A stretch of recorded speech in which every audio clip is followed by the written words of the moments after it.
আমি আপনাদেরকে একটা ছোট্ট কারগুজারি শোনাই, আপনাদের দিল কেঁদে দিবে।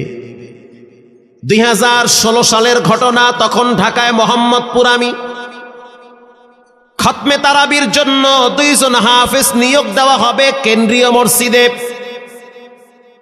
অনেক হাফেজে কোরআনরা সিরিয়াল ধরেছে, তারাবি পড়াবে। কার মনে না চায় এত বড় এক মসজিদে আমি যদি চান্স পাইতাম তো আমার কপালটা খুলে যেত। শুক্রবার দিন সবাই দরখাস্ত রাখলো, ইন্টারভিউ শুরু হয়ে গেল। পরের জুমায় অসংখ্য ছাত্রদেরকে দেখছি খতমে তারাবির জন্য ইন্টারভিউ সিরিয়াল দিয়েছে। ইন্টারভিউ বোর্ডের ভিতরে আমি ছিলাম। কয়েকজন হাফেজকে আমরা সিলেকশন করছি যে এদেরকে নেওয়া হবে। এদের তেলাওয়াত সুন্দর, পড়াও বড় মজার। আমরা কাগজগুলো এক জায়গায় জমা করছি। পরের জুমায় আমরা ঘোষণা দিয়ে দিব কোন মায়ের সন্তান চান্স পাবে। পরের জুমায় যখন জুমার নামাজের পর 3টার দিকে যখন আমরা বসে বসে ফলাফলগুলা দেখতেছি যে কাকে কত নাম্বার দেওয়া হয়েছে, দরওয়াজা লাগায় দিছি, জানলা লাগায় দিছি, এসি ছেড়ে দেওয়া হয়েছে, সব লাগানো, বাহির থেকে কিছুই দেখা যায় না। ইন দি মিন টাইমে মসজিদের বারান্দার দরওয়াজায় কে যেন নক করতেছে। খাদেম সাহেব আস্তে করে জালনা খুইলা উকি মাইরা দেখতেছে যে 2টা ছোট বাচ্চা বাহিরে দাঁড়িয়ে আছে, একেবারে অল্প বয়স। খাদেম প্রশ্ন করলো, তোমরা কারা, কেন আসছো? বলে, আমরা 2 জন আসছি খতমে তারাবির ইন্টারভিউ দেওয়ার জন্য। খাদেম সাহেব একবার পায়ের দিকে তাকায়, আবার জামার দিকে তাকায়, কারণ কথার সাথে বাহ্যিক সুরত মিলে না। অন্য অন্য ছাত্রদেরকে দেখছি কত উন্নত পোশাক পরে, গেট আপ কত সুন্দর করে ইন্টারভিউ দেওয়ার জন্য আসছে। আর এই 2 জনের দিকে তাকায় দেখলাম মনে হয় রাস্তায় ভিক্ষা করতে করতে আইছে। মানায় না, একেবারে গরিব। খাদেম বলল, ইন্টারভিউর ম্যাচ শেষ, চলে যাও বাড়িতে, নেওয়া হবে না। যাদের ব্যাপারে পরীক্ষা নেওয়া হয়েছে তাদের ব্যাপারে ঘোষণা দেওয়া হবে। বাচ্চা 2টা নাসরবান্দা বলতে আছে, আমাদের তো টাকা নাই যে আমরা ভাড়া দিয়ে এখানে আসব। বাবায় বড় কষ্ট করে 2-4টা টাকা জমা কইরা পকেটে দিয়া পাঠায় দিছে, এজন্য আসতে দেরি হয়েছে। খাদেমের বড় মায়া লাগছে, কারণ খাদেমও গরিবের সন্তান। ভিতরে গিয়া মুয়াজ্জিম সাহেবের বলতে আছে, ও ভাই, বাহিরে 2টা বাচ্চা দাঁড়ায় আছে, ওরা নাকি হাফেজে কোরআন, কিন্তু দেখলে তো মানায় না। মুয়াজ্জিম সাহেব ধমক দিয়া বলতে আছে, কোনো সুযোগ নাই, তাড়ায় দাও। খাদেম গিয়া ইমামের কানে কানে বলতে আছে, হুজুর, বাহিরে 2টা বাচ্চা দাঁড়িয়ে আছে, চেহারার ভিতরে এত মায়া, কিন্তু বাহ্যিক সুরত মিলে না, ওরা নাকি কোরআনের হাফেজ। পাশেই তো রহমানিয়ার মুহাদ্দিস সাহেব বসা আছে, তিনি বলতে আছে, কি ব্যাপার, ফিস ফিস করে আপনি কি বলতেছেন? বলে, হুজুর, বাহিরে 2টা বাচ্চা দাঁড়িয়ে আছে, তারা খতমে তারাবির ইন্টারভিউ দিতে চায়। মুহাদ্দিস সাহেব বলল, কোনো কথা নাই, আল্লাহর ঘরের দরওয়াজা খুলে দাও, এখানে কোনো পার্সিয়ালিটি চলবে না। আল্লাহর ঘরের দরওয়াজা সবার জন্য খুলে দেওয়া হবে, আসতে দাও, ভিতরে বসতে দাও। যদিও ওদেরকে দেখতে মানায় না, বংশগত তেমন মর্যাদা নাই, ভিতরে আল্লাহর কোরআন থাকার কারণে আমাদের উপরে ওয়াজিব হয়ে গেছে তাদেরকে সম্মান করা। কোন দিক থেকে মানায় না, কিন্তু ভিতরে আল্লাহর কোরআন আছে, এজন্য তাদের মর্যাদা অনেক বেশি। এবার বাচ্চা 2টা বাহিরে উজুখানায় গিয়া সুন্দর করে উজু বানাইল। উজু বানাইয়া ভিতরে ঢুইকা আমি তাকায়া দেখতেছি লঙ্গির এক মাথা নিচে আর এক মাথা উপরে, এতটাই ভয়াবহ অবস্থা। কিন্তু আজীব দৃশ্য, 2 জনের চেহারা একই রকম লাগে। 2 জনের চেহারা একই রকম লাগে, কে বড় কে ছোট বোঝা বড় কঠিন হয়ে গেছে। মুসলমান ভাইয়েরা আমার, ইমাম সাহেব প্রশ্ন করলো, তোমরা 2 জনের বাড়ি কোথায়? বলে, আমরা নারায়ণগঞ্জে ভাড়া থাকি। বাড়ি কোথায়? বলে, আমাদের বাড়ি কুড়িগ্রামে। কুড়িগ্রাম থেকে ঢাকায় কেমনে আসছো? বলে, বাবায় ঢাকায় নিয়ে আসছে। কয় মাসে কোরআন শরীফ খতম করেছ? বলে আমরা দুইজনে 11 মাসে 30 পারা কোরআন খতম করেছি। ইমাম সাহেব একবার চেহারার দিকে তাকায় আর একবার পায়ের দিকে তাকায়। স্থানীয় গণ্যমান্য অনেক ব্যক্তিরা তাকায় আছে এদের দিকে। ইমাম সাহেব বলতে আছে, বাবা তারাবির ইন্টারভিউ শেষ হয়ে গেছে, বাড়ি চলে যাও। যেটা একটু দেখতে ছোট, ও চোখের পানি দেখলাম টিস্যু দিয়া মুছতেছে। কেন কাঁদতেছ? বলে আমরা গরিব, তার জন্য মনে হয় আমাদেরকে তাড়ায়া দিতেছেন। আমরা জানতাম না ইন্টারভিউ তাড়াতাড়ি শেষ হয়ে যাবে, আসতে দেরি হয়েছে কারণ আমাদের তো ভাড়া টাকা ছিল না, বাবায় কষ্ট করে কিছু টাকা দিয়েছে, সেটা দিয়ে এখানে আসছি। এবার মুহাদ্দিস সাহেব বলতে আছে, তাহলে একটা কাজ করো, তুমি কিছু তেলাওয়াত করে শোনাও।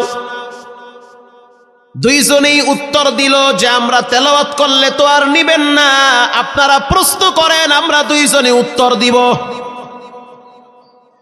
আমি তো আশ্চর্য হয়ে গেলাম, জীবনে কত হাফেজ দেখছি, এরকম হাফেজ দেখি নাই। প্রশ্ন করবেন, আমি উত্তর দিব। বুঝতে পারলাম ভিতরের খবর কেউ না জানলেও একজন জানেন, তিনি হলেন কে? মুহাদ্দিস সাহেব বলতে আছে, বাবা প্রশ্ন করব, ঠিক আছে, তোমাদের মন মতো একটু তেলাওয়াত কইরা শোনাও। তেলাওয়াত যদি মানসম্মত হয় তাহলে ইন্টারভিউ নিব, যদি না হয় তাহলে ছাঁটাই করে দিব। এবার ছোট যেটা সেটা তেলাওয়াত শুরু করলো সূরা তাহা থেকে। তাহা মা আনজালনা আলাইকাল কুরআনা লিতাশকা। এত সুন্দর পড়া মনে হইতে আছে, আসমান থেকে কোরআন নাজিল হইতেছে। এত সুন্দর পড়া, কত রঙের ঢঙের পড়া শুনলাম, এই পড়া কোনোদিন শুনি নাই। আমি তাকায় দেখলাম স্থানীয় টিউনো সাহেবের চোখের পানি বায়া বায়া পড়তেছি। ইশারা দিতে আছে আরো তেলাওয়াত করতে বলেন। এই পড়া তো শুনলে আমার দিলের ময়লাগুলা কাটে। আল্লাহর ঘরে যখন গেছি বাইতুল্লাহ ফজরের টাইমে ইমাম সাহেব তেলাওয়াত করলে যেমন মনে হয়, মনে হইতে আছে ওই কোরআনের আওয়াজটা এখন এই মসজিদে বাজতেছে। ছোট বাচ্চাটা তেলাওয়াত করলো, বড় সন্তানটাও তেলাওয়াত করলো। এবার যারা হাফেজ সাহেব ছিল তারা প্রশ্ন শুরু করলো। যেখান থেকে প্রশ্ন করে পৃষ্ঠা ঠেকায়া দেয়, একটা জায়গায়ও আটকাইতে পারে না। এমনকি বাচ্চা দুইটা এটাও বলেছে, যদি আপনাদের যদি ধৈর্য থাকে তো আমরা দুইজনে পুরা 30 পারা এখানে এক দাঁড়ানে পড়ায়া দিব। আশা করি একটাও বাঁচবে না। এত সুন্দর পড়াশোনার পরে মোতাওয়াল্লি সাহেব বলল, সব বাদ, আমার কাছে এই দুইজনই পছন্দ হয়েছে। এই দুইজন রে মোতাওয়াল্লি সাহেব দাঁড়াইতে পারে না, হুইল চেহারে বসে থাকে, কাছে ডাইকা বুকের সাথে জড়ায়া ধরছে আর বলতে আছে, আল্লাহ এমন একটা সন্তান যদি আমার থাকতো জীবনটা ধন্য হয়ে যেত। আমার মৃত্যুর পরে একটু হইল তেরা কোরআন তেলাওয়াত করতে পারত। নিয়োগ হয়ে গেল, তারাবি শুরু হয়ে গেছে। মোহাম্মদপুর থানায় গিয়ে খবর নিয়ে দেখেন অনেক পুলিশরা এই বাচ্চার পিছনে দাঁড়ায় দাঁড়ায় নামাজ পড়ে চোখের পানি ছেড়ে কেঁদেছে। শুধু তাই নয়, অনেক হিন্দু মহিলারা পর্যন্ত রাস্তায় হাঁটার সময় তেলাওয়াতের আওয়াজে দাঁড়ায় দাঁড়ায় কোরআন শ্রবণ করেছে। শুধু তাই নয়, অনেক বড় বড় ডাকাত, মাস্তান, সন্ত্রাস, কিশোর গ্যাংয়েরা পর্যন্ত দাঁড়ায় দাঁড়ায় কোরআনের আওয়াজ শুনেছে। 17ই রমজান দেশে বদর দিবস, হাজার হাজার মুসল্লি দাঁড়িয়ে আছি। ইমাম সাহেব জানে না যে এরা দুইজনে আপন মায়ের পেটের ভাই হয়, এটা ইমামের জানা নাই। দুইজনে তারাবি চলতে আছে, চমৎকার পড়া, পিছনে শত শত মাওলানা মুফতি দাঁড়ায় থাকে। মনে হইতেছে তেলাওয়াতের আওয়াজে আর এক জগতে হারিয়ে যায়, এত সুন্দর পড়া। তারাবি শেষ হয়ে গেল, মুসাফা শুরু হয়ে গেল। বাচ্চা দুইটারে কেউ বুকের সাথে জড়ায়, কেউ কপালে চুমা দেয়, বলে আল্লাহর কোরআনকে চুমা দেই। হাজার হাজার মানুষ যখন আস্তে আস্তে নামাজ শেষ করে চলে গেল, একেবারে মসজিদের পিছনে বারান্দার পরে আরো একটা বারান্দা থাকে, ওই বারান্দায় এক লোক বসে বসে গামছা দিয়া চোখের পানি মুছতেছে। কিছুক্ষণ পরে লোকটা দেওয়ালের সাথে কপালটা ঠেকায় দিয়া একেবারে অস্থির হয়ে গেল, মনে হচ্ছে তার ভিতরে কাঁপুনি শুরু হয়ে গেছে। কিছু মুসল্লি গিয়া প্রশ্ন করলো, কি হয়েছে আপনার? বলে আমার কিছুই হয় নাই। টাকা লাগবে? বলে না, টাকা লাগবে না। তাহলে আপনি কেন এখানে কাঁদতেছেন? বলে আমি এমনি কাঁদতেছি, এটা কষ্টের কান্না না, এটা খুশির কান্না। এটা কষ্টের কান্না না, এটা খুশির কান্না, আনন্দর কান্না। আল বুকা মিনাল ফারাহ, অতি সুখে মানুষ কখনো কখনো কেঁদে দেয়, চোখের পানি ছেড়ে দেয়। ইমাম সাহেব বলল, পিছনে কে? লোকটা তাকে সামনে নিয়ে আসে। এবার লোকটাকে যখন কিছু দূর সামনে আনা হইল, ওই বাচ্চা দুইটা মসজিদের ভিতর থেকে দৌড় মাইরা গিয়া বলতে আছে, এই লোকটা আমার আব্বা, ইনি আমার আব্বা হয়।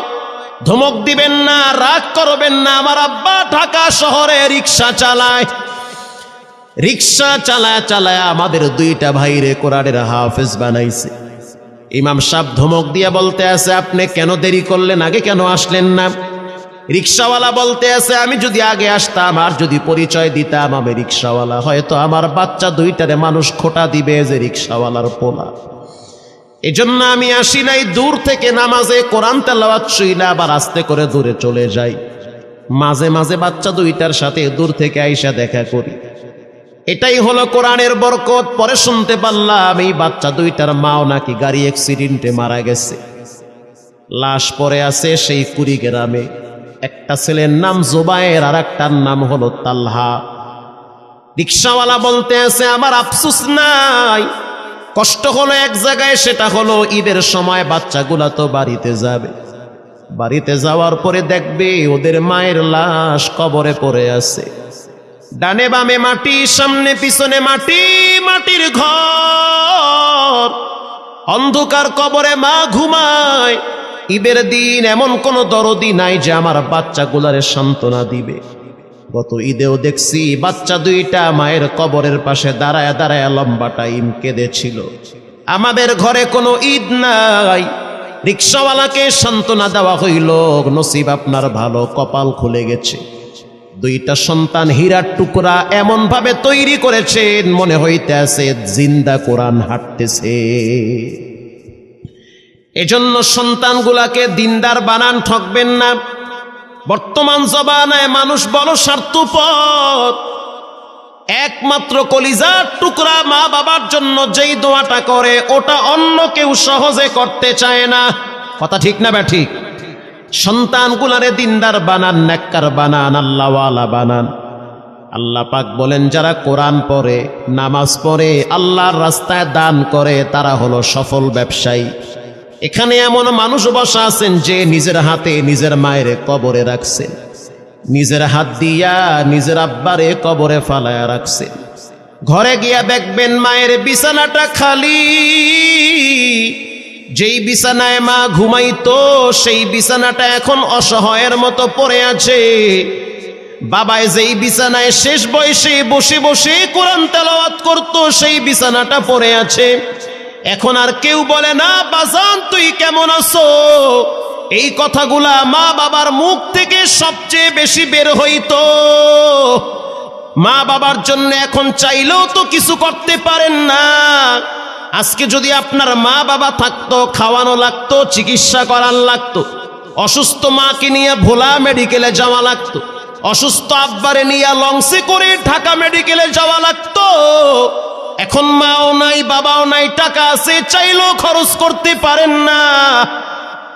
সহজ একটা রাস্তা বের করে দেই, এর চেয়ে সুবর্ণ সুযোগ আপনি পাবেন কোথায়? আব্বারে তো থাকলে খাওয়াইতেন ভাত, না তো আর করতে পারতেন না।